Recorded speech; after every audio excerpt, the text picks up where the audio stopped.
Magandang araw ng Sabado po mga bayang karerista. Magbibigay na po tayo ng tip at impormasyon para sa araw na to, July 26, 2025. Tara!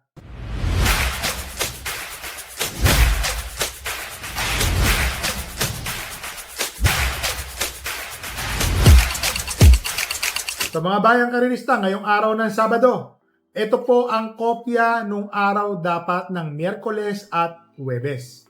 Pakita ko lang po. Inusog na po siya ngayong araw ng Sabado. So, nasanay po tayo na ang distansya pag araw ng Sabado at Linggo ay 1,400 meters regardless na gaano karami. Ngayon po mga bayang karerista, 1-2 lang po. 1-2 at yung maiden is 1-4. So, 7 runners po ito. Ang start time po ng karera ay sa ganap na alas 4 ng hapon. Pakita ko lang po ulit ha. Ayan ha. Ito po ang kopya ng araw ng Huwebes. So, date lang po ang pinagkaiba. The same lang din po yung mga entries. Yan ha. So, dito po sa race number 1. 3-year-old and above maiden race. Non-placer po. First choice, entry number 5, Amberdini Eagle. Matuling kabayo ho ito. Meron po ako napanood sa ating YouTube channel. Siyempre, yung mga tip natin, nire-review natin yan. Dahil wala tayong magawa. Mga bayang karerista, baha eh. So, Amberdini Eagle, first choice pa rin natin yan. Bakit to? Matuling kabayo. Maganda po yung kanyang na-tercero. Na-tercero po yan doon sa laban na yun ha. Tingin ko ho, malaki po ang panalo. Second choice, entry number 3, Marvin's Pride. Itong si Marvin's Pride, mga bayang karerista ha. Always natitimbang. Yung last 3 runs niya, hindi po siya natimbang kasi malalakas po ang laban. Pero kung pagbabasihan po natin, may panalo rin po ito mga bayang karerista. So dito po sa race number 1, first choice, entry number 5, Amberdini Eagle. Second choice, entry number 3, Marvin's Pride. So dito na tayo sa race number 2, rating 6 to 10 split, 1,200 meters. 7 runners, first choice, entry number 4, Professor Jones, matuling kabayo. JB Hernandez po ang magrerenda. Tingin ko, maire-rate po niya to ng maganda. Malaki po ang panalo. Second choice, entry number 1, Laguna de Bay. MD De Jesus po ang papatong. Yung pong jockey na talagang sumasakay, si A.R. Ramos, alam po natin is na aksidente po siya, nahulog, na-unseat po siya. Sana okay na po si Jackie Angel Ramos, makasakay na rin po siya agad. Third choice, entry number 5, Top of the Mark. Ito pong si Top of the Mark, maganda po ang kanyang numero. Isa rin po ito sa may pagkamatulin na kabayo. Tingin ko ho, may panalo rin po ito. So dito po sa race number 2, first choice, entry number 4, Professor Jones. Second choice, entry number 1, Laguna de Bay. Third choice, entry number 5, Top of the Mark. Dito na tayo sa race number 3, rating 11 to 15 split. First choice, entry number 3, Warhammer. Maganda po yung pinakita nung nakaraan ni Warhammer, mga bayang karerista ha. Bakit to? Si Warhammer po, nandoon. Magaling lang po yung tumalo sa kanya. Kung di po ako magkamali, kundi po segundo, parang ganun po, indamani po ang kanyang tinapos nung nakaraan, mga bayang karerista. Second choice, entry number 1, Tugatog. Alam ko, naabutan po ito sa meta eh. Si Tugatog ng huling takbo. Na-tercero po siya. Tingin ko ngayon po may panalo rin po si Tugatog. Naglagay po ako ng third choice, entry number 7, Queen Gabi. MD De Jesus. Maganda po ang kanyang numero. Tingin ko malaki rin po ang panalo.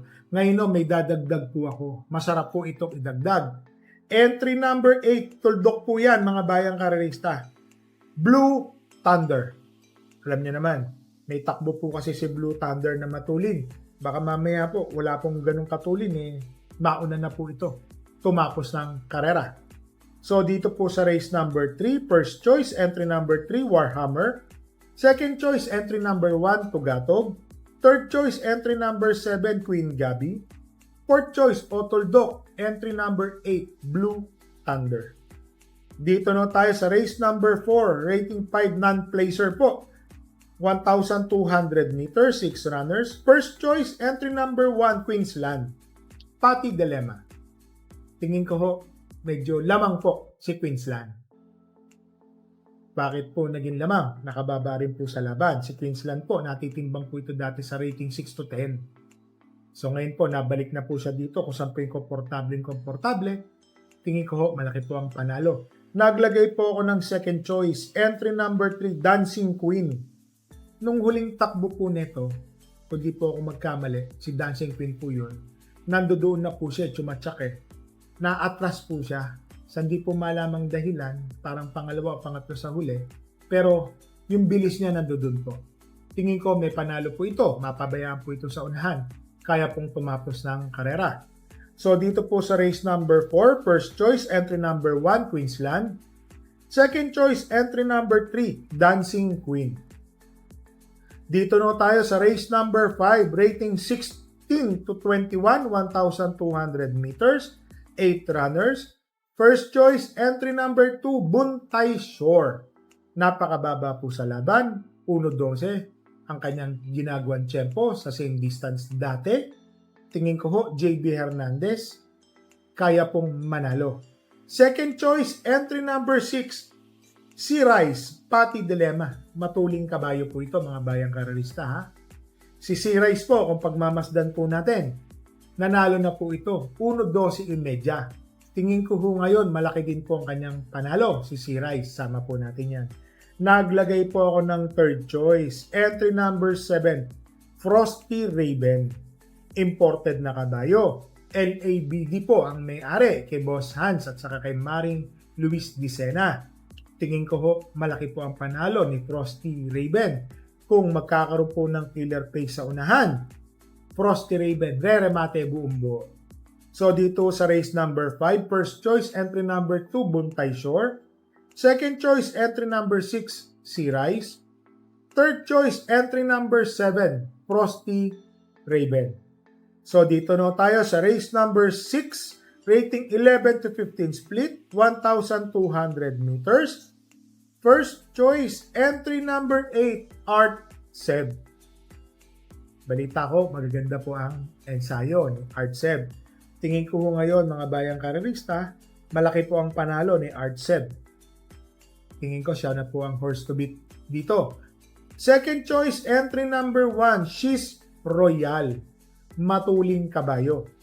Rating 12. Tingin ko ho, may panalo rin po ito. Naglagay po ako ng third choice, entry number 3, Kipi Taki. Baka siya po ang makinabang habang nagkakaroon po ng abulan sa unahan. Kipi Taki, nung nakaraan po, nandoon na po ng nandoon yan. Tingin ko ho, malaki na po ang panalo ni Kipi Taki. So dito sa race number 6, first choice, entry number 8, Art Seb. Second choice, entry number 1, She's Royal. Third choice, entry number 3, Kipi Taki. So dito na tayo sa race number 7, rating 6 to 10 split, 1,200 meters, 8 runners. First choice, entry number 4, Golden Petita. Siya pa rin po ang aking pampremera. Bakit to mga bayang karalista? Matuling kabayo, pwede po itong sumunod. Pagdating po ng last 400s, pwede na po siyang tsumak. Tingin ko ho, lamang po si Golden Petita para sa akin po. Second choice, Dramating kabayo. Entry number 6, Waray na May Dapa.